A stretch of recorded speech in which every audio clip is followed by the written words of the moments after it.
Wachimbaji wengi wa Tanzania wadogo hawana mitaji ya uhakika na hivyo kupelekea kushindwa kuzalisha kwa tija.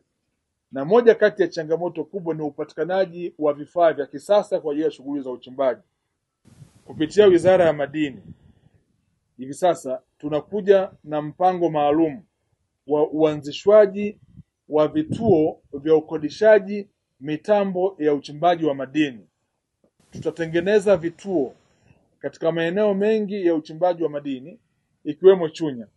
Kitawekwa kituo hapa, zitawekwa mashine zote za uchimbaji wa madini, ili yule mchimbaji mdogo ambaye hana uwezo wa kununua excavator aende kuikodi, kama ambavyo wakulima wanakodisha matrekta kulima katika mashamba yao.